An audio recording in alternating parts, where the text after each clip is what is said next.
18절에서 38절까지 볼 터인데,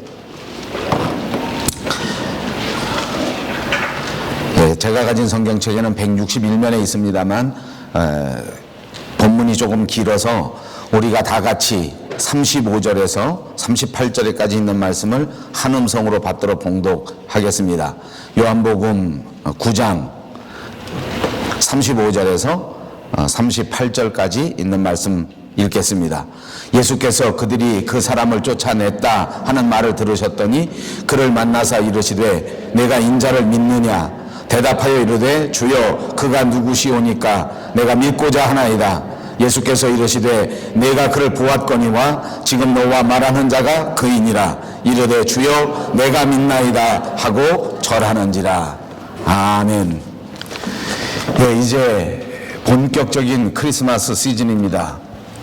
이렇게 성탄절을 맞으면서도 조금 이상한 것은 어떤 사람은 이렇게 생각하고 또 어떤 사람은 이렇게 생각합니다. 성탄절에 대하여서 서로 다른 생각을 하고 성탄절을 기념하는 방법에 대해서도 사람들은 조금씩 해석하는 것이 다른 것 같습니다. 애국하는 마음은 다 똑같은 것 같은데 어떤 사람은 여당이 되고 또 어떤 사람은 야당이 되기도 합니다. 제가 목회 생활하면서 상담을 많이 하게 됩니다. 여러 가지 상담에서 지금까지도 해결하지 못하는 것들이 한두 가지가 아닙니다만 제가 마음속에 늘 궁금하게 생각하는 것이 있습니다. 오늘은 거꾸로 여러분들에게 한번 묻고 싶습니다. 제가 상담을 받을 때에 보통 아내들이 와서 남편에 대하여 불평을 합니다. 부부 생활에 문제가 있기 때문에 상담을 청하여서 제게 말하기를 우리 남편은 말이 없어서 큰일입니다. 생전 말을 안 합니다. 바깥에 나가서는 다른 사람을 만나고 조잘조잘 얼마나 다정스럽게 얘기를 잘 하는 것 같은데 집에만 들어오면 입을 딱 닫고 말을 하지 않습니다. 그런데 또 어떤 여자분은 제게 와서 그렇게 말합니다. 우리 남편은 정말 못 살겠습니다. 무슨 남자가 잠시도 입을 닫아놓지 않습니다. 반찬을 보고도 조잘조잘, 잠자리를 펼쳐놓은 것을 보고도 조잘조잘, 그저 출근할 때서부터 다시 퇴근에 들어오면 그 순간서부터 잠시도 쉬지 않고 잔소리를 해야 되는데 나는 이 남편하고 도저히 못 살겠습니다. 제게 상담을 청해오는 아내들도 대부분 비슷하지만 남편들도 또 그렇습니다. 이 아내는 정말 문둥이같이 아무 재미가 없어서 못 살겠다라고 말하는 남편들이 있습니다. 또 그런가 하면 어떤 남편은 무슨 여자가 이렇게 잔소리가 심한지 그 잔소리에 치여서 못 살겠다. 입는 것, 먹는 것, 걸어다니는 것까지 잔소리라고 앉아있는 자세까지 잔소리하니 못 살겠다. 말이 없는 남편이 멋있는 걸까요? 옛날 노란 셔츠 입은 사나이는 말이 없었기 때문에 어쩐지 마음에 들었습니다. 그러나 과연 그것이 정말 맞는 말일까요? 틀린 말일까요? 저는 여러분에게 묻고 싶습니다. 교회 생활하니까 그렇습니다. 어떤 교회 가니까 조용하고 사랑이 많고 이해가 많고 평안한 교회가 있습니다. 그랬더니 사람들이 생각할 때는 이 교회는 뜨겁지가 않다. 어떤 교회 갔더니 몹시 기도를 열심히 하고 뜨겁습니다. 그리고 잠깐만 교인들이 한눈을 팔라치면 옆에 있는 사람들이 그냥 가만두지 않습니다. 매일 전화를 걸고 왜 그러느냐, 왜 안 나오시느냐, 무슨 일이 있느냐, 어떻게 된 것이냐 하고 이럴 때 기도하자 하고 붙들고 앉아서 막 합심해서 기도를 하고 기도하지 않으면 막 잔소리를 합니다. 그러면 또 사람들이 생각할 때는 이 교회는 너무 징그러워서 못 다니겠다. 여러분, 오늘은 성서주일입니다. 우리가 받은 이 아름다운 하나님의 말씀 성경을 읽고도 어떤 사람은 믿지 않는 사람이 되고 어떤 사람은 믿는 사람이 됩니다. 똑같은 성경 하나님의 말씀을 바라보면서 어떤 사람은 인본주의자가 되고 어떤 사람은 자유주의자가 되고 또 어떤 사람은 복음주의자가 되고 또 어떤 사람은 보수주의자가 되는 것입니다. 왜 그럴까요? 오늘 성경 본문에는 맹인이 고침을 받게 된 사건을 두고 일어난 일들입니다. 종교 기득권자들이었던 바리새인들 그리고 이 맹인을 고쳐주셨던 예수 그리스도와는 전혀 다른 생각, 전혀 다른 시각을 가지고 있었습니다. 우리가 같이 읽지 않았지만 오늘 선택된 성경 본문 13절로 돌아가겠습니다. 우리가 다 같이 다시 한번 읽으시면서 본문 38절까지 계속해 말씀을 생각해 보겠습니다. 13절에 있는 말씀입니다. 그들이 전에 맹인이었던 사람을 데리고 바리새인들에게 갔더라.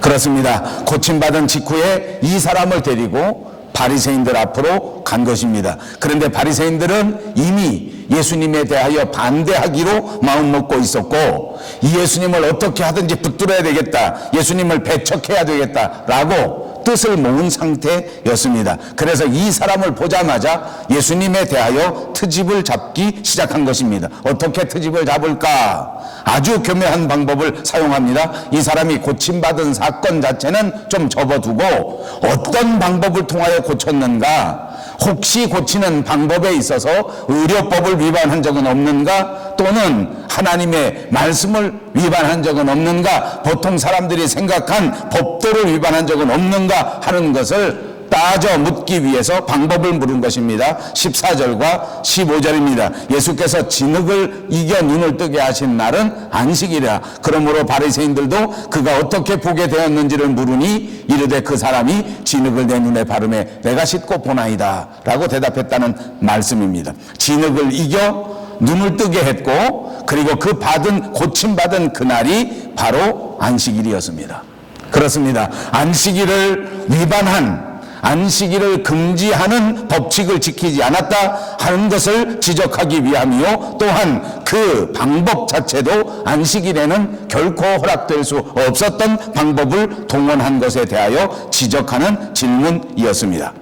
그런데 눈뜬 맹인은 그냥 사실대로 대답한 것입니다. 묻는 사람들은 어떻게 하든지 정치적으로 이 사람들을 빠뜨리려고, 함정에 빠뜨리려고 질문하지만 대답하는 사람은 순수하게 사실대로, 진실대로 대답하는 것입니다. 그 사람이 진흙을 이겨서 내 눈에 발랐더니 내가 눈을 뜨고 보게 되었습니다. 이렇게 대답한 것입니다. 자, 바리새인들은 이제 드디어 예수를 즉시 정죄하게 됩니다. 바리새인 중에 어떤 사람은 말하되 이 사람이 안식일을 지키지 아니하니 이 사람이 하나님으로부터 온 자가 아니다. 안식일도 지키지 않는 사람이 어떻게 하나님의 사람이냐 하고 묻는 것이 16절 말씀입니다.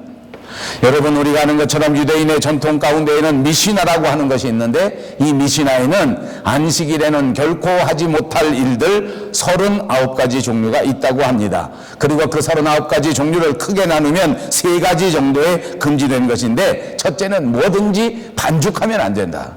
그 일이기 때문에 반죽해서 섞으면 안 된다. 둘째로 물질을, 서로 다른 것들을 섞는 것도 안 된다. 셋째로 상처에다가 기름을 바르는 행위도 안 된다. 여러분, 이 말을 들어보니 어떻습니까? 예수님이 하신 모든 일들은 이 미시나의 정면으로 배치하는 일들입니다. 안식일 규칙을 위반했습니다. 안식일의 법을 위반하면서 치료했기 때문에 이것은 하나님이 하시는 일이라고 볼 수 없다 하는 것이 바리새인들의 지적입니다. 그러나 여러분, 그때에도 어떤 사람들은 이렇게 말했습니다. 분명히 예수님께서 하시는 일이 안식일에 하지 말라고 한 미시나에는 조금 저촉되는 것 같이 보이지만, 그러나 예수님께서 요 근래에 우리 주변에서 하신 일들을 가만히 들여다보면 이건 분명히 하나님의 역사다. 어떻게 예수님이 하시는 것을 하나님이 하신 것이 아니라고 부인할 수 있겠느냐라고 반론을 제기하는 사람들도 많았습니다. 그렇기 때문에 이 반론을 제기하는 반대자들을 확실하게 제압하기 위해서 다시 바리새인들이 이 맹인에게 물었습니다. 이에 맹인되었던 자에게 다시 묻되 17절입니다. 그 사람이 내 눈을 뜨게 하였으니 너는 그 사람을 어떤 사람이라고 하느냐. 자, 그랬더니 이 맹인이 대답하는데 한마디로 대답합니다. 대답하되 선지자입니다 라고 대답한 것입니다. 선지자니이다. 여러분, 이 맹인이 지체 없이 예수님을 가리켜 선지자라고 고백한 것은 정말 단호한 것이옵니다. 그리고 또한 이 맹인이 예수님을 가리켜 선지자라 이렇게 말한 것은 그때 당시에 예수님을 높일 수 있는 가장 높은 말을 사용해서 예수님을 표현한 것이다 그 말입니다. 이때 이스라엘 사람들은 선지자가 가장 귀한 직분이라고 생각했기 때문입니다. 이때 모든 백성들은 선지자라고 하면 믿을 만한 사람이요, 선지자라고 하면 세상에서 가장 훌륭한 사람이라고 생각하던 시대였기 때문에 이 맹인은 예수님을 가리켜 선지자다 이렇게 말한 것입니다. 자, 이 바리새인들 유대인들은 어떻게 하든지 예수님을 붙잡으려고 하는데 이게 쉽지가 않은 것입니다. 이렇게 서로 문답을 하다 보니까 이 맹인을 범죄자로 올가맬 수 있는 방법이 잘 없는 것입니다. 자, 그러니까 이제 이 유대인들은 그 부모에게 또 신문을 하기 시작합니다. 유대인들이 그가 맹인으로 있다가 보게 된 것을 믿지 아니하고 그 부모를 불러 묻되 이는 너희 말에 맹인으로 났다 하는 너희 아들이냐? 그러면 지금은 어째서 보느냐? 하는 것이 18절과 19절에 있는 말씀입니다. 자, 이 바리새인들, 이 유대인들은 고침받은 사실 자체도 믿지 않았습니다. 그러니까 이들은 생각할 때 이 맹인이 원래는 맹인이 아니었는데 진짜 소경이 아니었는데 거짓말로 소경이라 하고 거짓말로 맹인으로 해가지고 거짓말을 했다 이렇게 생각한 것입니다. 그래서 이제 본인에게는 이것이 거짓말하는 것이기 때문에 물어볼 필요가 없고 그 부모에게 물어봐야 되겠다. 나면서부터 맹인인가 아닌가 하는 것을 물어보게 되겠다 하고 부모를 불러다가 신문을 하는 것입니다. 자, 그때 부모는 20절과 21절에 또 이렇게 대답합니다. 그 부모가 대답하여 이르되 이 사람이 우리 아들인 것과 맹인으로 난 것을 아나이다. 그러나 지금 어떻게 해서 보는지 또는 그가 누가 그 눈을 뜨게 하였는지 우리는 알지 못하나이다. 그에게 물어보소서. 그가 장성하였으니 자기 일을 말하리이다. 여러분, 이거 재밌지 않습니까? 이 부모는 이 고침받은 맹인이 내 아들이다 하는 것은 분명히 확인해주고, 그리고 이 사람이 나면서부터 맹인이었다 하는 것을 분명하게 또 확인해주면서 이 사람의 치유 사건, 이 사람의 기적의 사건에 대해서는 전혀 개입하지 않습니다. 왜 그런지 아십니까? 만약 그때에 예수님께서 하시는 일을 신령한 일이라 하고 예수님께서 하시는 일을 구원이라고 말하는 사람, 다시 말하면 예수님을 그리스도라고 시인하기만 하면 그러면 유대 사회에서는 출교를 당할 수밖에 없는 것입니다. 아까도 말씀드린 것처럼 종교 지도자들인 바리새인들은 이미 예수님을 잡기로 결심하였고 이미 예수님을 모든 사람들 앞에 배척하기로 결론을 내어놓은 상태이기 때문에 예수님을 시인하는 자들은 다 회당에서 출교해버리고 예수님을 시인하는 사람들은 전부 다 죄인시하려고 결정해 놓았기 때문에 이 부모가 대답을 할 수가 없는 것입니다. 이 부모가 이렇게 대답한 것은 그 다음 22절 23절에 말하기를 이미 유대인들이 누구든지 예수를 그리스도로 시인하는 자는 출교하기로 결의하였으므로 그들을 무서워함이라. 이러므로 그 부모가 말하기를 그가 장성하였으니 그에게 물어보소서 하였더라. 여러분, 출교라고 하는 것은 회당에서 출교, 쫓아내는 것, 그것입니다. 그러니까 옛날에 교회에서 벌어지는 모든 그런 벌칙 가운데 가장 무거운 형벌입니다. 유대인들의 형벌 가운데 견책이라는 것도 있고 근신이라는 것도 있고 출교라는 것도 있었는데 그 세 가지 중에서도 가장 심한 형벌이 바로 출교입니다. 요즘도 교회에서 이 출교라고 하는 것이 이제 있는데 이 출교를 당하게 되면 교회에서 쫓겨나고 교단에서 쫓겨나고 다시는 그리스도인으로서 살아갈 수 없는 아주 심각한 그런 형벌 가운데 하나입니다. 그리고 이 출교 안에도 두 가지 정도의 종류가 있었습니다. 그것은 가벼운 출교의 방법이 있고 그리고 아주 강력한 출교의 조치가 있는데 가벼운 것을 당하면 일정 기간 동안 교회에 나오지 못하는 것입니다. 예를 들면 30일 동안 회당에 출입을 하지 못하게 하고 또는 30일 동안 사람들과 가까이 하지 못하도록 하고 이렇게 하는 것이 가벼운 출교 처분인데 또 무거운 출교 처분도 있습니다. 이 무거운 출교 처분을 받으면 아예 무기한 회당에 들어올 수가 없습니다. 그리고 교인들과 서로 함께 매매 활동도 할 수 없고 사교 활동도 할 수 없고 만나는 것도 할 수 없고 같이 식사를 해도 안 된다 하는 것이 그때 당시의 법입니다. 그리고 심지어는 죽어도 서로 장례식에 왔다 갔다 하면 안 되고 그 사람 죽었다고 울어주어도 안 된다. 정말 우스꽝스러운 법칙이 있었는데 그것이 무거운 출교의 방법입니다. 이것이 무섭지 않겠습니까? 그러니까 이 부모들이 까딱 잘못했다가 자기 아이 일에 개입했다가 예수님을 시인하면 잘못해서 출교를 당할 수 있으니까 자기는 살짝 빠진 것입니다. 그래서 자기 자식에게 물어보라. 여러분, 이때 유대인들은 이미 13살이 되면 다 성인이 되는 것입니다. 미성년자가 아니기 때문에 자기에 관한 일은 자기가 대답할 수 있는 권리가 있지 않겠습니까? 그러니까 자식에게 미루었습니다. 눈뜬 사람의 이 부모는 자식의 문제 때문에 자신들이 피해를 당하는 것을 두려워한 나머지 예수 그리스도에 대한 입장을 표명하지 않았습니다. 자, 아무튼 반대 바리새인들이나 유대인들의 입장에서 볼 때는 그 부모를 데려다가 신문을 했는데 그것도 효과가 없는 것입니다. 그러니까 다시 이제 맹인이었다가 치료받은 그 사람을 붙들어다가 화살을 겨눕니다. 24절입니다. 이에 그들이 맹인이었던 사람을 두 번째 불러 이르되 너는 하나님께 영광을 돌리라. 우리는 이 사람이 죄인인 줄 아노라. 영광을 하나님 앞에 돌리라. 이 말은 다시 말하면 하나님 앞에서 진리를 말하라. 하나님 앞에서 진실을 말해야 한다. 하나님 앞에서 진짜 솔직히 말해야 된다. 맹인으로 났다가 눈을 떴다고 거짓말하지 말고 솔직하게 거짓말했다는 걸 말해라. 예수님이 너와 함께 공모해서 속이고 맹인도 아니었던 사람을 맹인인 척해서 기적이 일어난 것처럼 그렇게 유언비어를 퍼뜨리지 않았느냐, 이렇게 말한 것입니다. 자, 그랬더니 25절에 이 사람은 다시 한번 정확하게 진실을 대답합니다. 대답하되 그가 죄인인지 내가 알지 못하나 한 가지 아는 것은 내가 맹인으로 있다가 지금 보는 그것이니이다. 나는 그 사람이 죄인인지 아닌지 그거 알지 못합니다. 그러니까 신문자들은 계속해서 정치적으로 질문하고 신문하는 사람들은 계속해서 형사적으로 질문을 하는데, 그러나 이 사람은 계속해서 사실을 진실대로 대답하고 있는 것입니다. 나는 맹인으로 태어나서 이때까지 살다가 예수 그리스도를 만나 은혜 가운데 눈을 떴습니다. 예수님을 정죄하든 말든 그것은 내가 알 바가 아닙니다. 나는 예수님 때문에 새 삶을 얻게 된 것입니다. 라고 대답한 것입니다. 26절입니다. 그들이 이르되 그 사람이 내게 무엇을 하였느냐? 어떻게 내 눈을 뜨게 하였느냐? 여러분, 여전히 이 질문하는 사람들은 안식일 법을 가지고 예수님을 올가매려고 하는 것입니다. 여전히 이 사람들은 치유된 이 엄청난 기적은 도외시하고 어떻게 하든지 예수님을 올가매려고 하는 것 아닙니까? 27절에 다시 이 사람이 대답합니다. 대답하되 내가 이미 일렀어도 듣지 아니하고 어찌하여 다시 듣고자 하나이까?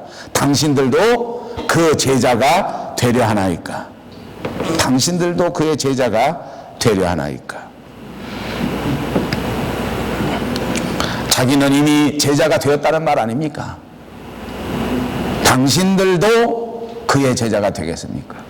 나는 이미 제자가 되었는데 지금 당신들도 예수님의 제자가 되겠단 말입니까? 라고 물은 것 아닙니까? 이 말은 자기 자신이 이미 예수님의 제자라고 하는 신앙을 고백한 것입니다.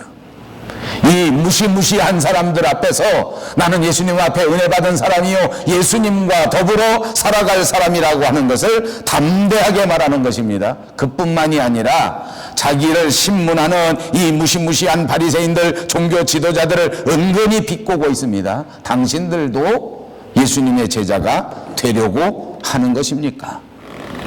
바리새인들의 마음을 찌르는 것입니다. 종교 지도자들의 마음을 찌르는 것입니다. 질문하던 사람들은 펄쩍 뛰면서 욕을 할 수밖에 없었습니다. 28절과 29절입니다. 그들이 욕하여 이르되 너는 그의 제자이나 우리는 모세의 제자라. 하나님이 모세에게는 말씀하신 줄을 우리가 알거니와 이 사람은 어디서 왔는지 알지 못하노라.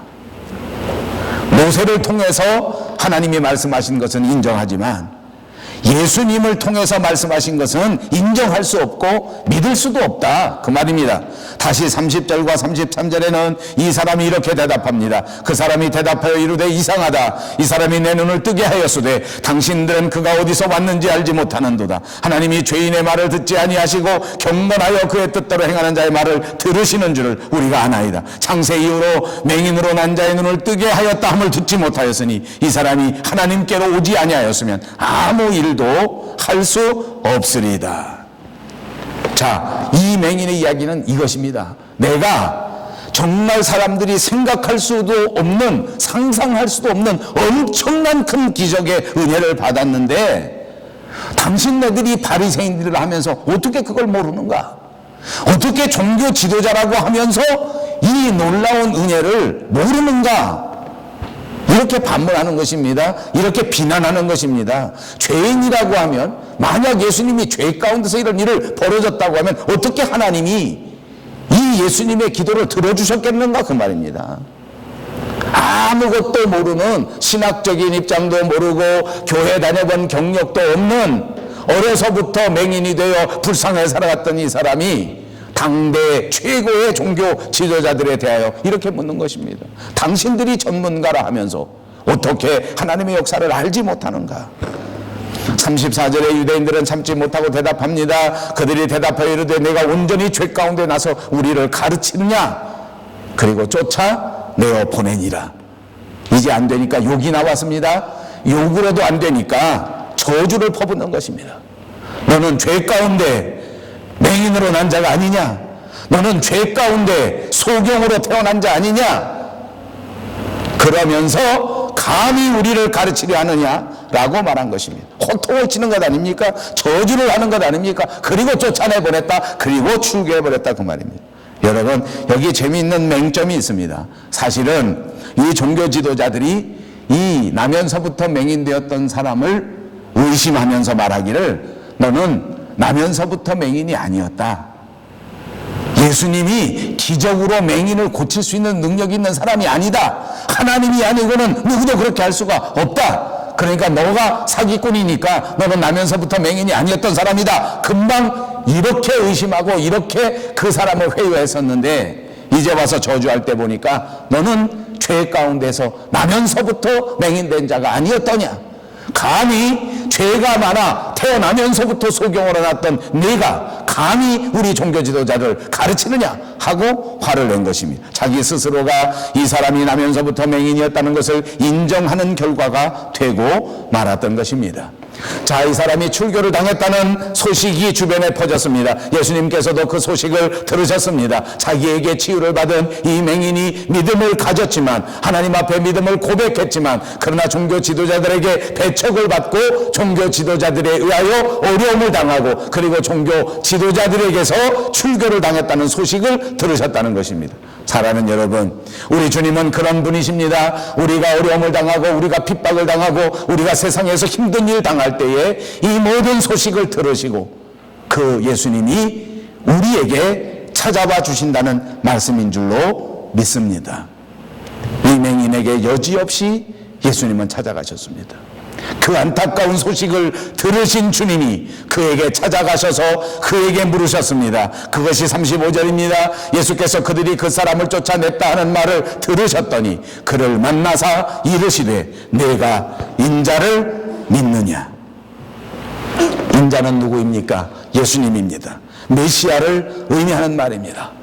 여러분, 예수님은 이미 들으셨습니다. 이 나면서부터 맹인이 되었다가 고침받은 이 사람, 신학적 지식은 없지만 교회 다녔던 경력은 충분하지 못했지만 그럼에도 불구하고 그는 출교라고 하는 엄청난 형벌을 받으면서까지 예수님을 옹호하고 예수님을 배반하지 않았습니다.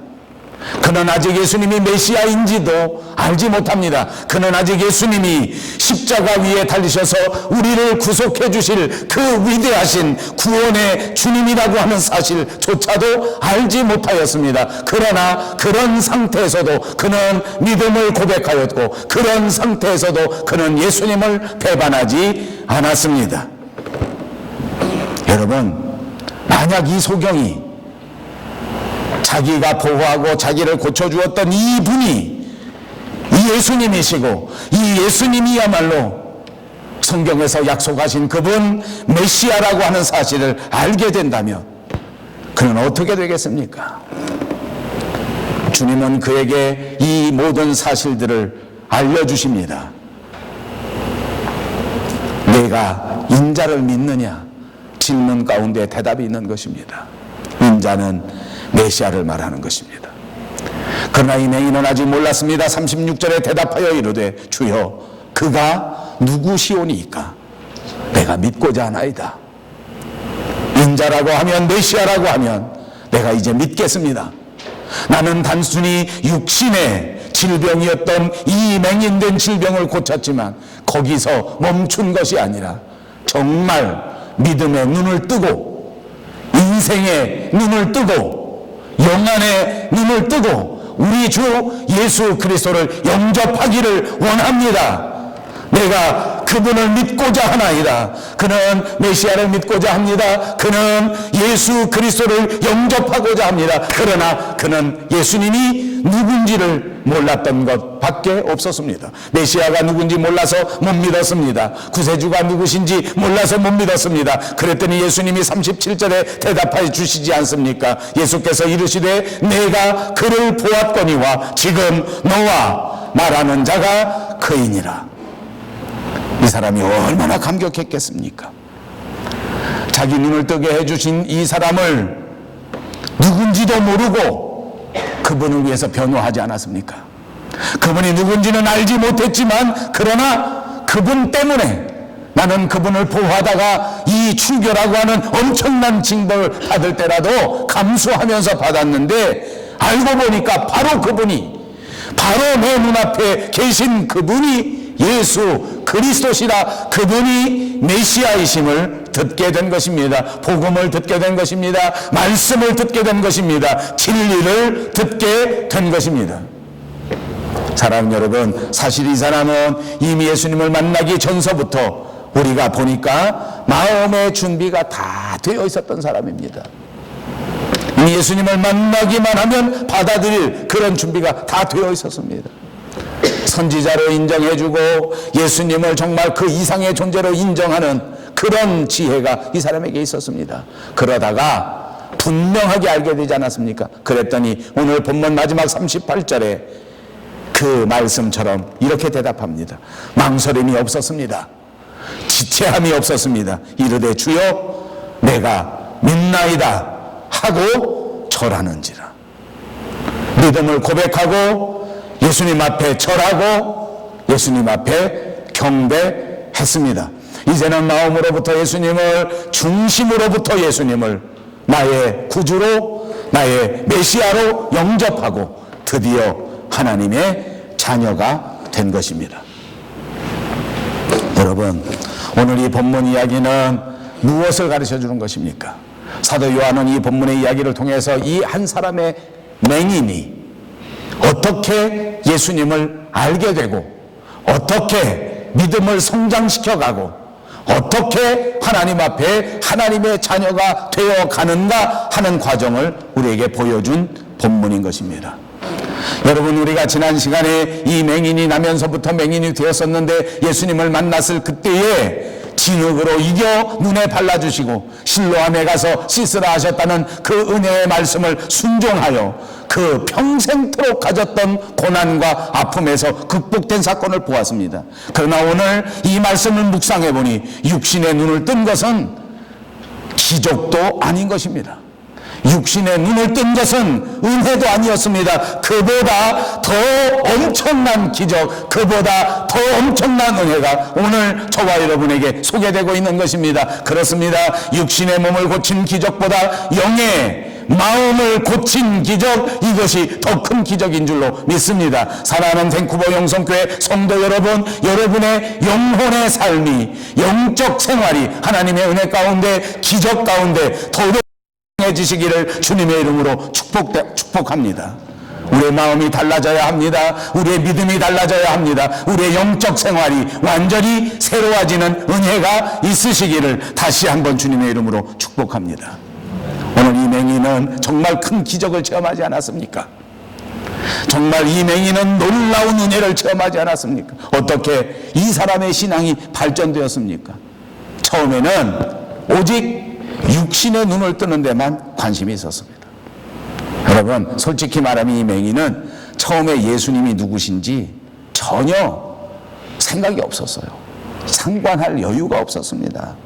나면서부터 소경이지요, 앞을 못 보지요, 당연히 거지지요, 당연히 매일같이 구걸질이나 하면서 살아가고 있었던 사람 아닙니까? 이 사람의 생각 속에는 온통 자기 생활에 대한 걱정, 근심, 염려 이거밖에 없었습니다. 눈만 뜰 수 있다면 내가 이 지긋지긋한 거지 생활 면할 수 있을 것이다. 눈만 뜬다면 정말 이 불쌍한 내 삶에서 벗어날 수 있지 않겠는가, 이 생각밖에 없었어요. 여러분 다시 생각해 봅시다. 이런 생각에 꽉 사로잡혀 있는 이 거지 맹인이 만약 이 사람의 눈을 뜨게 해준다고 하면 아마 예수님 아니라 어느 누구의 말이라도 그냥 다 들었을 것 같아요. 예수님이 고쳐준다면 예수님 앞에 뛰어갈 것이고, 가수님이 고쳐준다고 하면 가수님에게 쫓아갈 것이고, 그거는 상관도 없었을 거예요. 눈만 뜨게 해준다면 그냥 누구 말이라도 들었을 그런 형편이었다고 말이에요. 예수님이 찾아오셔서 진흙을 이겨서 눈에 발라주고 실로암 못에 가서 씻으라 하니까 그 사람이 누군지 무엇 때문에 말씀하시는지 이런 건 상관도 할 필요가 없어. 아무 생각도 없이 무조건 혹시나 하는 마음으로 가서 씻은 것입니다. 만약 박수무당이 찾아와서 그렇게 하라 했으면 어떻게 했을까요? 내 생각에는 아마 그래도 그렇게 했었을 것 같습니다. 만약 산신령이 찾아와서 그렇게 하라 그러면 어떻게 했을 것 같습니까? 그래도 했을 것 같습니다. 여러분 이쯤 되면 좀 찔리는 게 없습니까? 우리는 돈만 벌게 해준다면 무슨 짓이든지 할 준비가 되어 있습니다. 박수무당이라도 상관없고 산신령이라도 상관없고 이단이라도 상관없습니다. 내 육신의 문제, 내 먹고 사는 문제, 내 의식주의 문제, 내 명예의 문제에만 온통 관심이 쏠려 있습니다. 전형적인 우리의 모습입니다. 여러분 그러나 실망하지 마십시오. 제가 늘 말씀드린 것처럼 이 사람들은 앞으로 크게 성공할 사람입니다. 예수님 만나서 제대로 신앙이 들어가기만 하면 성공할 사람이다. 지금은 한심한 사람이에요.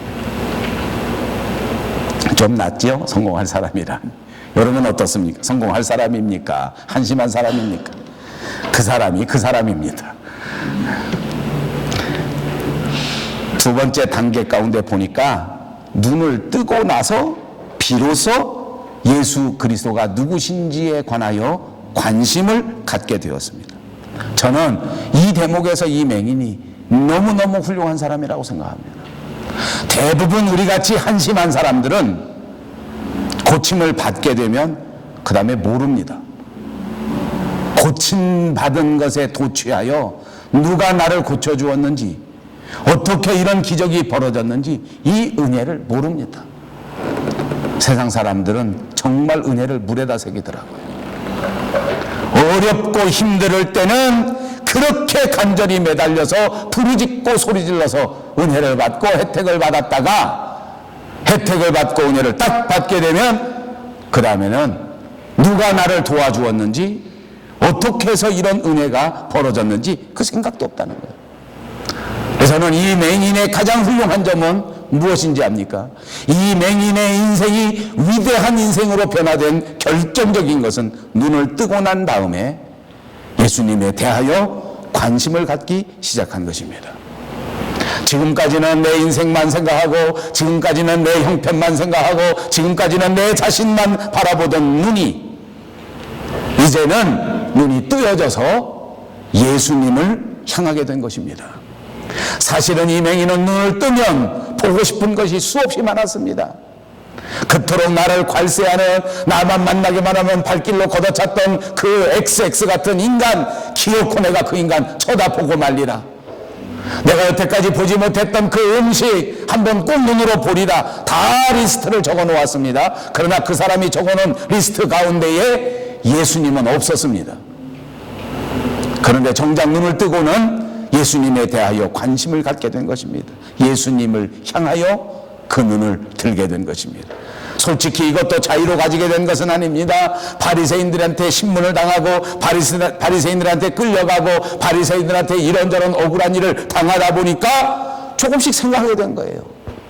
고난을 당하다 보니까 생각이라는 게 들어오더라고요.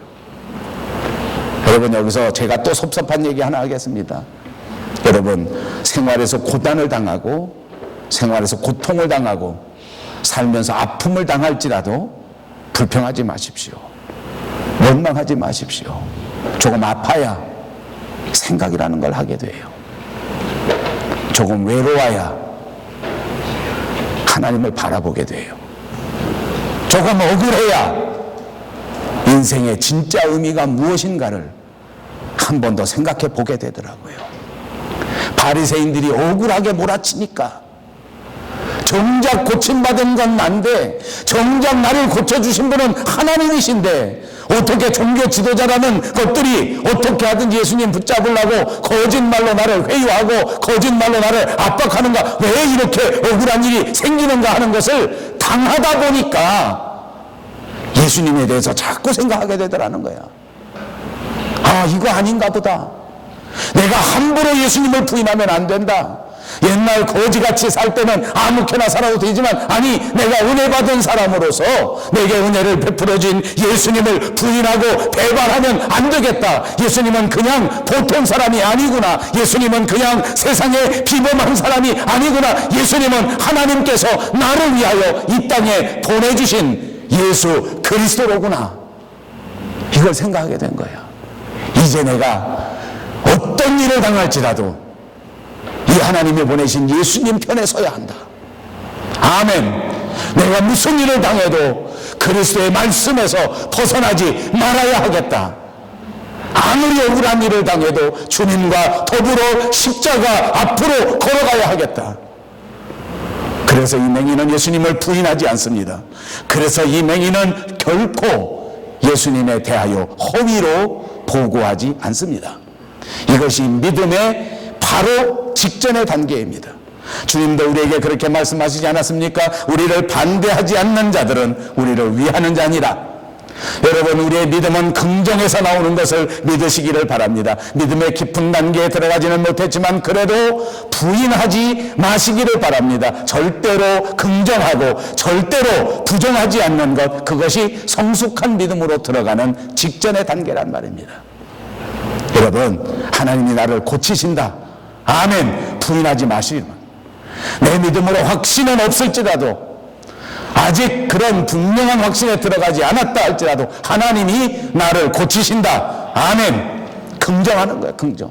마지막 단계로 들어가는 마지막 단계. 하나님이 이 모든 고통 가운데서 나를 건지신다. 아멘.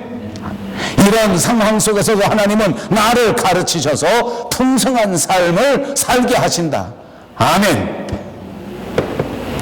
이런 처지에서 마지막 예수님과의 인격적인 만남이 이루어지게 되었습니다.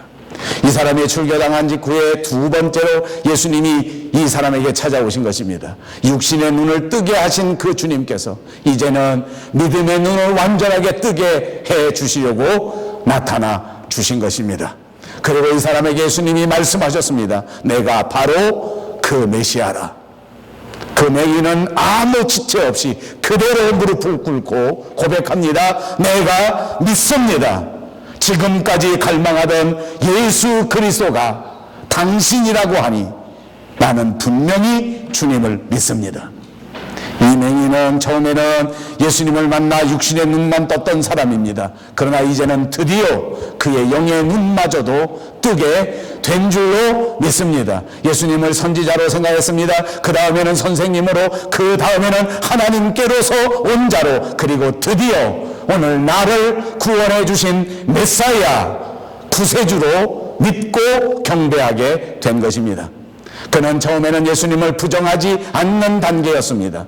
예수님에 대하여 부정하지 않고 예수님을 욕하지 않는 선에서 머물러 있었던 사람입니다. 그러나 그는 곧이어 예수님의 제자가 되었고, 그리고 그는 드디어 예수님 앞에 무릎을 꿇고 예수님을 경배하는 예배자가 된 것입니다. 이것이 저와 여러분이 걸어가야 할 믿음의 길이요 신앙의 길인 줄로 믿습니다. 사랑하는 여러분, 2014년이 다가기 전 이날에 저와 여러분은 주님 예수님과 우리와의 관계를 이렇게 발전시켜야 될 책임이 있단 말입니다. 우리의 진짜 믿음은 예수님이 누구신지를 분명히 알고 믿는 것이 진짜 믿음입니다. 예수님과 점점 가까워지면 가까워질수록 우리의 삶이 영적으로 깊어지고 우리의 삶이 생명의 풍성함을 누리게 되는 것을 믿으시기를 바랍니다. 이 순간 2014년이 가기 전에 과연 나는 예수님 앞에 얼마나 가까이 있는가 생각해 보실 수 있는 기회가 되시기를 바랍니다.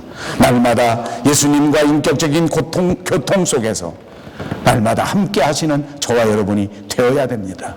그렇습니다. 우리는 믿음을 키워야 합니다. 우리의 영성을 깊이 그리고 예민하게 훈련해야 될 줄로 믿습니다. 우리는 이제 눈을 들어 위를 바라볼 수 있어야 합니다. 땅만 바라보는 것이 아니라 하나님의 나라를 밝히 바라볼 수 있어야 합니다. 하루에 1시간만이라도 하나님을 묵상하시고 하루에 한 번만이라도 주님의 십자가를 내 몸에 새겨보고 우리의 마음의 중심으로 주님께 사랑을 고백하고 주님과 깊은 대화의 시간을 가지시기를 바랍니다. 십자가를 바라보아야 합니다. 우리의 영적인 눈을 열어 하늘의 신비한 하늘나라의 세계를 바라볼 수 있는 여러분 모두가 되시기를 주님의 이름으로 축복합니다.